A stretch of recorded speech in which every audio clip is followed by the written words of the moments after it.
Cuando en el medio de las distintas contingencias del planeta, la ministra de Ciencias, que hoy cumple un rol de subrogancia en una posición bien crítica para el gobierno, se toma un tiempito para venir a hablar y seguir hablando de ciencia, es que nosotros recuperamos cierta fe. Queremos hablar con Aysén Echeverry hoy día sobre este año que comienza, sobre el año que pasó, en cuanto a los distintos objetivos científicos que Chile tiene, que siempre son muy ambiciosos, a veces nos suenan a buenos deseos porque la plata no nos alcanza y no se transforma demasiado. Pero Chile efectivamente sigue avanzando y marcando ciertos hitos en ciertos ámbitos como los data centers. Fue un año muy importante el año pasado. El mundo de la astronomía siempre nos da una buena razón para seguir insistiendo en esa materia. Y también en general los distintos avances en los que nuestro país trata de posicionarse, ya sea en la ambición climática y lo que la ciencia tiene que decir ahí, o bien en la ambición respecto de participar de esta transformacional circunstancia en la que nos ha puesto la inteligencia artificial. Hoy estamos con Aysén Echeverry en el estudio. Muchas gracias por estar aquí. Muchas gracias, Paloma, por la invitación. Feliz de poder hablar de ciencia. Mi primera pregunta estaba implicada en el comentario y es, ¿todavía importa la ciencia cuando se es subrogante en una secretaría tan importante como la que está usted? Importa más que nunca. El rol de vocería tiene mucho que ver con explicar y comunicar lo que está ocurriendo dentro del gobierno, pero también implica participar del comité político, que para quienes no conocen la estructura es un espacio que dirige el presidente de la República con un grupo reducido de ministros, donde se toman las decisiones esenciales del gobierno, y el hecho de que el Ministerio de Ciencia participe de esa instancia es también reflejo del rol que ha tenido el liderazgo científico-tecnológico de Chile en la construcción del país durante este periodo de gobierno. Las distintas visitas que ha hecho el presidente Boric a la Antártica, el foco que se le ha dado a la agenda internacional, la participación del Ministerio de Ciencia en instancias como la Estrategia Nacional del Litio o el Gabinete de Procrecimiento y Proempleo, dan cuenta de algo que quienes venimos de este sector anhelábamos por mucho tiempo, que es esta lógica de transversalización, ¿verdad? Esta idea de que cuando incorporamos ciencia y tecnología al diseño de las políticas públicas, al proceso de toma de decisión, lo que hacemos son mejores políticas públicas y mejores decisiones, y eso ha estado presente a lo largo de este periodo de gobierno, y la incorporación de nosotros en este espacio tan relevante como es el comité político, creo que es un paso más allá en un proceso que ya venía dándose hace algún tiempo. Ministra, para allá iba mi pregunta porque, claro, uno tiene la posibilidad de mirarlo como lo está planteando usted, como un reconocimiento al rol que tiene la ciencia en la conversación del gobierno, y también uno podría ponerse más pragmático y decir desde la política era la mejor vocera que podía estar en esa función. Pero, sin embargo, efectivamente la entrada al comité político es algo que podría dar una voz y podría pintar de ciencia algunas conversaciones que nunca se pintan de ciencia. Y ahí, así entre nosotros, me encantaría saber, porque durante mucho tiempo a mí como periodista científico me pasó que yo era como la señora loca que invitaban, como, oye, pero si miramos esto desde la inteligencia artificial, oye, pero si esto te tendrá sentido para la humanidad.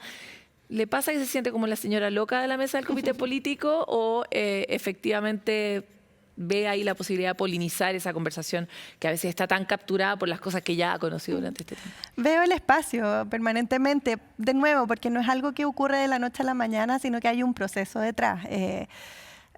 Esto comenzó hace hartos meses atrás, ¿verdad? Pero cuando, por ejemplo, se convocó al Gabinete de Procrecimiento y Proempleo, levantamos la mano y dijimos, oigan, ciencia tiene mucho que decir acá. El presidente, que entiende cuál es este rol, no dudó en incorporar al Ministerio de Ciencia, precisamente porque esta mirada de traer soluciones fuera de la caja, de quizás mirar desde un ángulo distinto un problema que necesita trabajarse, es algo que ha estado bien presente en el gobierno durante todo el periodo. Estoy pensando cuando ocurrieron los incendios, ¿verdad? En época de incendios, rápidamente se convocó al mundo científico para entender cuáles eran las mejores recomendaciones hoy y también qué nos faltaba por estudiar pensando en los desafíos futuros.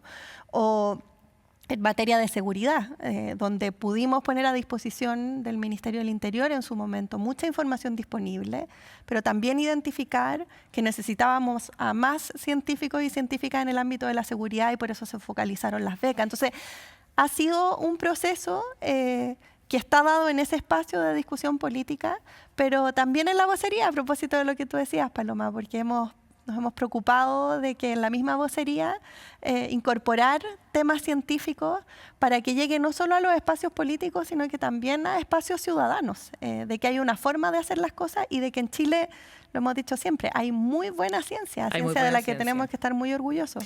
Ya, vamos a ir a las cosas. Queda poco tiempo de gobierno. Y por lo tanto, yo me imagino que le debe venir a cada ministro y ministra una cierta ansiedad sobre cuál va a ser el legado de este ministerio. Y me encantaría saber si lo ha reflexionado y cómo se ve el cumplimiento de esa meta.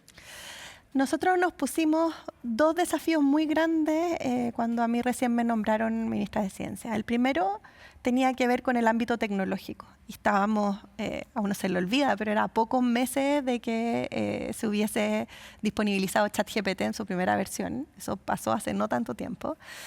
Con una agenda de inteligencia artificial que venía del gobierno anterior, pero que requería de un nuevo impulso. Y con un Ministerio de Ciencia que en ese minuto estaba todavía terminando de configurarse y por lo tanto la agenda de tecnología, por llamarlo de alguna forma, tomó un espacio bien protagónico en los primeros meses de gestión. Y eso hoy día tiene resultados bien concretos. Las cifras y las estadísticas en materia de inteligencia artificial nos posicionan como líderes a nivel latinoamericano. Se han hecho inversiones sustantivas para seguir profundizando no solo la investigación. Solo puede que haya gente que no se ha enterado. Estamos hablando de cifras de qué, de cantidad de investigadores, de calidad de la investigación, de inversiones en inteligencia artificial, de data center. ¿De qué estamos hablando? Estamos hablando de todas las anteriores, pero en materia de inversión pública, los próximos 10 años hay alrededor de 80.000 millones de pesos que están destinados para desarrollos de inteligencia artificial en el ámbito científico.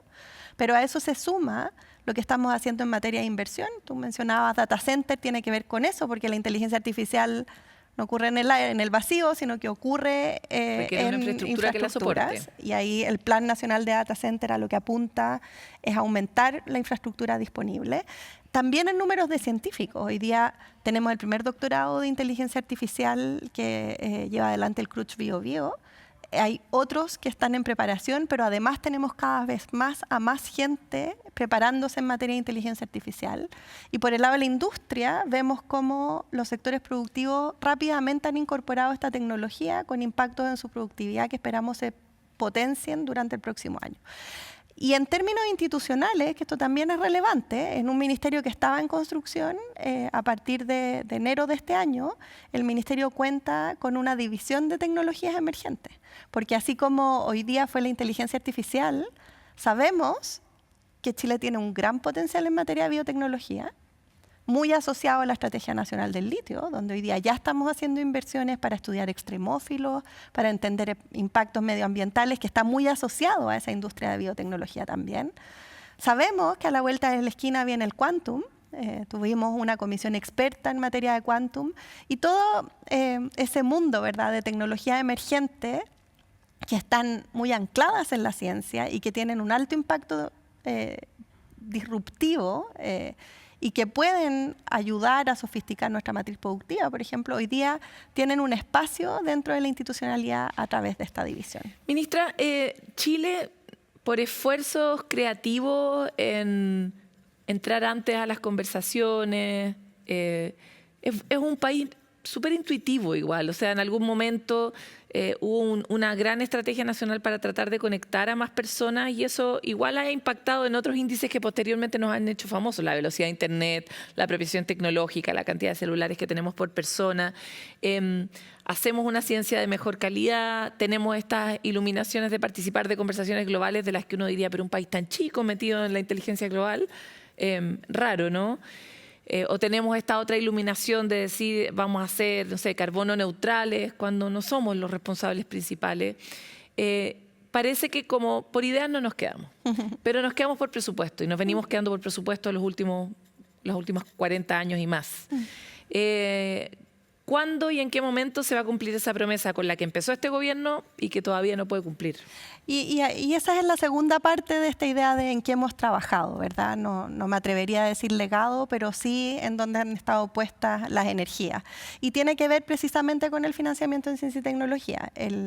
No es secreto para nadie, ¿verdad? Nos tuvimos durante muchos años pegados entre un 0,34 o 0,36% del PIB en inversión en investigación y desarrollo.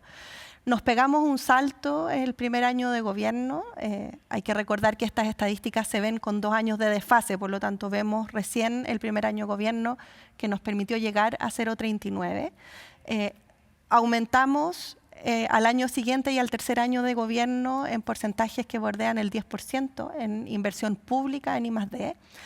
Y hoy día, si contamos el presupuesto histórico de ciencia más lo que se está haciendo a través del Programa de Desarrollo Productivo Sostenible, que tiene un énfasis en ciencia y tecnología, más lo que se está obteniendo a través del royalty para desarrollo científico-tecnológico, estamos superando los 1.000, siempre lo digo mal, son 1.100, 1.200 millones de pesos. Siempre digo mal el número, me van a retar. Pero tiene mucho cero. Pero son más de 1.000 millones de millones. En términos porcentuales estamos hablando de alrededor de un 20% de incremento. Cifras más, cifras menos. O sea, vamos a quedar en... No sé cuál es el porcentaje porque hay que recordar que esto depende de la inversión del mundo privado. Claro. Y cuando miramos el porcentaje de inversión en I+D es la inversión pública, donde hemos hecho un esfuerzo que es relevante, yo diría, de los más grandes que se han hecho en los últimos, no sé, 10, 15 años.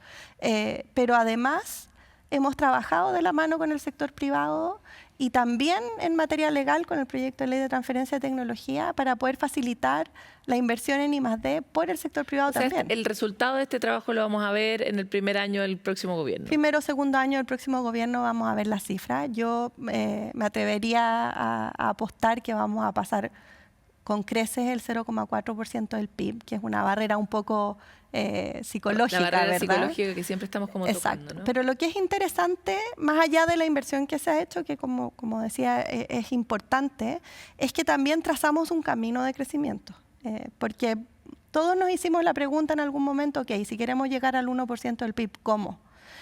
Y hacerlo a través de las herramientas que teníamos, que son los fondos concursables, exclusivamente, no era viable. Nos íbamos a demorar 50 años. Y por eso la creación de este fondo del que hemos hablado, el Fondo de Investigación en Universidades, que lo que hace es reconocer un principio básico, que es que la investigación es una actividad permanente que requiere de financiamiento permanente, marca un hito y pavimenta un camino para un crecimiento mucho más sustantivo en materia de ciencia y tecnología. El fondo se echó a andar y es cierto que partió pequeñito porque necesitamos que las universidades preparen esa musculatura, ¿verdad? Y presenten cuáles son sus estrategias para poder desarrollar investigación. Pero ya con el fondo en operación, en marcha completa, estamos hablando de 120.000 millones de pesos al año que van a ir precisamente a estas capacidades estructurales de investigación. Y me quiero colgar de algo que decía Paloma respecto de las buenas ideas. Es cierto que tenemos buenas ideas, pero también es cierto que culturalmente desde los inicios de la República, o sea, cuando le pedimos a Filippi y a Gay que vinieran a ayudarnos a entender cómo se armaba este país, lo hicimos pensando en ciencia y tecnología. Y no tengo pruebas, pero tampoco dudas de que cuando se pensó en la conectividad y de que cuando se avanzó en carbono neutralidad, habían muchos científicos y científicas chilenas detrás de eso, empujando porque este tipo de cosas ocurrieran. Así que intuición, pero sobre todo capacidades, diría yo. Oye, desde ese punto de vista, en particular sobre cómo esto se va a proyectar, parte de lo que ha costado mucho arrastrar en el tiempo es la voluntad de los privados de invertir. Muchas de las universidades que hoy día sí van a poder participar de todos estos fondos son universidades privadas también. Y por lo tanto ahí ellos están haciendo un aporte, pero no solo el mundo privado de la academia es el que tiene algo que decir, sobre todo el mundo privado de la empresa tiene mucho como participar. Usted ha tenido particularmente buena relación con la SOFOFA y con las distintas instituciones y organizaciones empresariales. ¿Cómo ve que está evolucionando eventualmente la perspectiva del mundo empresarial chileno, que ha sido históricamente muy tímido en la inversión de I+D? La inversión en I+D y el uso de ciencia y tecnología para el desarrollo es un esfuerzo colectivo. Yo creo que en eso estamos todos claros y lo reconocen así los distintos sectores. Yo creo que es un gran avance. Voy a parafrasear a la presidenta de la SOFOFA, a la Rosario, en estas materias, pero ella habla de un sector empresarial que también ha evolucionado mucho y es un sector empresarial que se hace preguntas profundas respecto de cómo hacer crecer su industria y del rol social que tiene la empresa.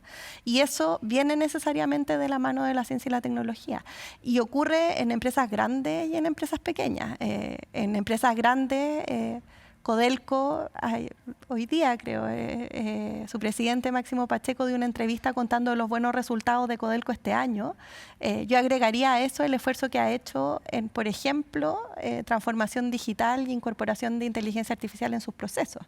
Tienen unos equipos de cientos de ingenieros que están ahí entendiendo los procesos, analizando datos, optimizando desde la ciencia y la tecnología en empresas grandes como Codelco.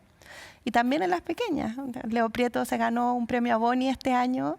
Es una empresa chilena que tiene un satélite en órbita que además mide temas medioambientales. O sea, ¿qué más anclado en lo que hemos proyectado como ciencia chilena que tecnología satelital apoyando en materias de cambio climático? Si yo pongo esas tres personajes, ¿verdad? Leo Prieto, Rosario Navarro, Máximo Pacheco.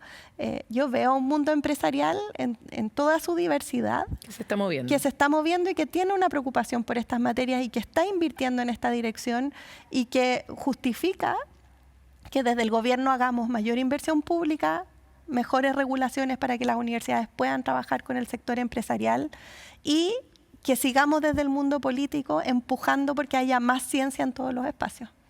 Ministra, aparte de las voces, es difícil tener siempre contento a todo el mundo, ¿no? Nosotros hemos sido líderes globales en materia de conversación sobre cómo amplificar y aumentar nuestra propia y la del resto ambición climática para poder cumplir con los desafíos que tiene la Tierra en el marco del contexto del cambio climático.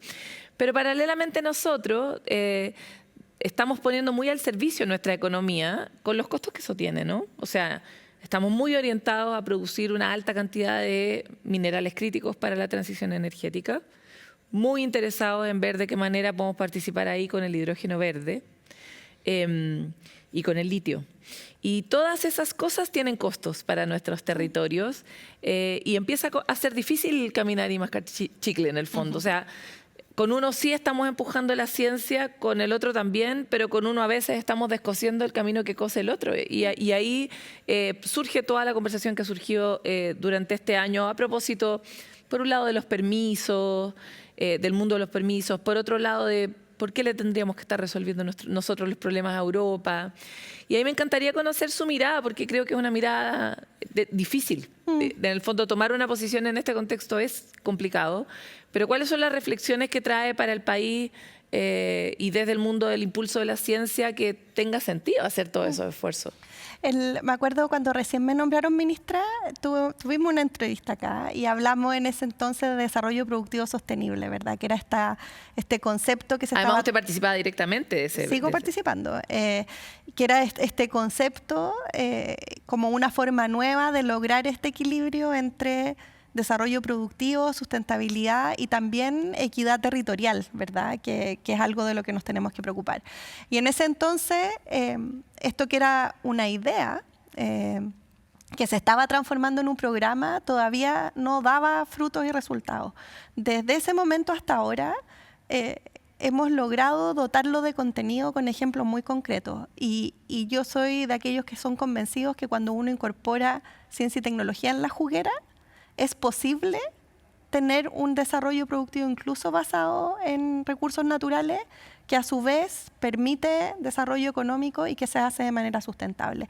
Y Data Center es un buen ejemplo de aquello. Hoy día el principal desafío de la inteligencia artificial asociado a su modelo de negocio es el alto consumo energético que tienen los data centers, ¿verdad? Y la inteligencia artificial no va a lograr prosperar ni llegar hasta donde se espera si es que no resolvemos los desafíos energéticos que tienen. Y Chile, a través de su producción de energía renovable, que ya ha alcanzado y supera todos los meses el porcentaje de participación de energía renovable en la matriz global, tiene una disponibilidad de energía en el norte de nuestro país que es altamente interesante para una industria de data porque hoy día center. se está perdiendo. Sobre todo porque hoy día no se utiliza. No tenemos por dónde hacer pasar esa energía. Y una industria que es intensiva en el consumo energético, que además tiene desafíos de descarbonización, ve eso con muy buenos ojos. Y por lo tanto nos permite quizás juntar una oferta con una demanda que a su vez pone a nuestro país en una posición muy aventajada. Y a esas regiones que además tienen una vocación y una identidad muy asociada a otros sectores. Exactamente. También, ¿no? Diversificar un poco. Entonces, lo menciono porque el ejercicio de poner en una misma juguera, perdón lo básico de la analogía. No, más básicas han sido mis preguntas, esté tranquila. En una misma juguera, desafíos productivos, aspiraciones y visiones, porque finalmente aquí se trata del mundo que uno quiere construir. El ingrediente que hace eso posible es la ciencia y la tecnología, porque ahí están la capacidad de hacer las preguntas adecuadas y la capacidad de encontrar las respuestas que permiten que esas políticas sean más efectivas. Eso es lo que hemos empujado con mucha fuerza en este gobierno y eso es lo que, volviendo a su pregunta inicial, es lo que a mí me permite decir que es posible ser vocera y ser ministra de Ciencia al mismo tiempo, porque se trata de una visión de gobierno en su conjunto. Vamos a la Antártica, porque el presidente acaba de estar en el Polo Sur. Así es. Para las personas como con sus vidas muy cotidianas en los distintos lugares de Chile, a veces estos movimientos del presidente son incomprensibles. Es como, ¿pero qué anda haciendo en la Antártica, en el Polo Sur? ¿Para qué? ¿No? Y me encantaría saber primero cuál es su respuesta de ¿para qué? Para que podamos hablar un poquito de la Antártica. Uy, preciosa la Antártica, además. Tiene algo de poético, ¿no? Fueron al Polo Sur, que es donde se encuentran los meridianos. Es simbólico, pero al presidente le gustan las cosas simbólicas, sí. Y las cosas simbólicas no tienen valor para todo el mundo. Tiene algo muy práctico. Tiene que ver primero con un ejercicio estratégico de reivindicación de soberanía. Chile tiene una reivindicación de soberanía en la Antártica y no es cualquiera, sino que es una que se basa en una premisa que es la de resguardar el continente antártico como un continente de ciencia y de paz. Y eso, que es una declaración, se hace concreto en hechos muy tangibles. Se hace concreto en que Chile cuenta con un rompehielo, que es un orgullo nacional que fue completamente construido en Chile y que habilita llegar a lugares insospechados dentro de la Antártica. Eso se materializa en una inversión en ciencia antártica que aumentó en cerca de 2.000 millones de pesos para el 2025, que nos va a permitir llegar a más lugares, con más científicos, con más infraestructura, para seguir conociendo la Antártica. Eso se materializa también en la agenda que como país hemos llevado al ámbito internacional en materia de cambio climático. La Antártica es un centinela del cambio climático. Nuestro país es de los países que se verá más afectado por el cambio climático y por lo tanto conocer de primera fuente, tener conocimiento que nos permita enfrentar esos desafíos es lo que nos permite tomar mejores decisiones en materia de incendio, en materia de planificación urbana, en materia de urbanización, en fin, en una serie de ámbitos. Entonces, la visita, y que fue una visita que además iba acompañada de científicos, fue el director del INACH que incluso tomó muestras para hacer investigaciones específicas, da cuenta de aquello, ¿verdad? De que aquí la Antártica es estratégica para nuestro país. Lo ha sido históricamente, lo es aún más a propósito del cambio climático y sus efectos, y nuestro presidente, que ya es tercera vez que va, lo ha hecho desde lo simbólico, pero también desde lo concreto, con priorización, con inversión, con equipamiento, que hoy día nos permite estar desplegados en la Antártica de manera bastante significativa y con de nuevo, insisto, una visión muy clara, que la Antártica es y tiene que seguir siendo un continente de ciencia y de paz. Que en lo que todavía estamos bien más o menos, porque la negociación de la Antártica últimamente, tratando de proteger nuevas áreas en esta postulación que tiene Chile y Argentina, tratando de amplificar la zona de protección del krill, todavía va mal, diríamos. No, necesita mucho acuerdo, ¿no?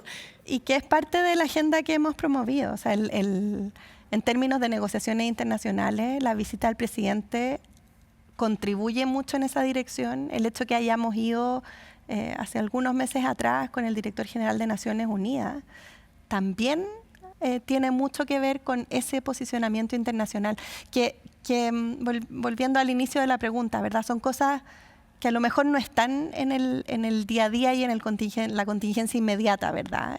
No es seguridad que nos ocupa y nos preocupa y nos tiene a todos trabajando. Pero el gobernar supone resolver el problema presente, pero también instalar esas piezas que permiten resolver problemas futuros. Y todo lo que ocurre en Antártica, en cambio climático y en ciencia, tiene que ver con eso segundo, que es extremadamente importante y que se va quizás a ver y a reconocer y a valorar aún más en los años que vienen. Ministra, nos queda poquito tiempo. Usted mencionó dentro de las cosas relevantes que había un buque que había sido hecho en Chile, fue hecho en ASMAR. Sí. Y ASMAR tiene una propia estrategia también de posicionarse como un proveedor de este tipo de tecnología para el mundo. Desde ya en Chile se construyen buques científicos y para otros países, de hecho, se exportan. Entonces me encantaría volver a algo que se dijo cuando usted fue vuelta a mirar ahora en su nuevo rol, fue como, pero ¿a quién era esta ministra de Ciencia que teníamos nosotros? Y se hablaba mucho de que usted tiene una muy buena relación con el sector privado y que le interesa mucho la aplicación de tecnología. Entonces quiero volver a mi primera pregunta sabiendo cómo se va a notar esa habilidad, ese know-how, esa carrera que ha hecho y esa fijación que ha tenido con el desarrollo de tecnologías más aplicadas. Lo digo a propósito de su viaje al CERN, a este comentario que hacía sobre el buque chileno. ¿Cómo se va a ver eso cuando usted haya terminado? ¿Cómo hemos avanzado en ese ámbito que es mucho más palpable para los chilenos y chilenas? Hay un trabajo que hemos hecho con la industria tecnológica chilena que se llama Tecnología Chilena y es un acuerdo bajo el cual hemos estado trabajando el último año y medio. Y lo que busca ese acuerdo es romper un prejuicio que aún existe de que esta idea de que Chile no hace tecnología o que la tecnología que se hace en Chile no es de buena calidad. Eso no es cierto, definitivamente no es cierto. Chile tiene la capacidad de construir satélites, de crear buques rompehielos que generaron la admiración del presidente Macron, una potencia en estas áreas, que es Francia.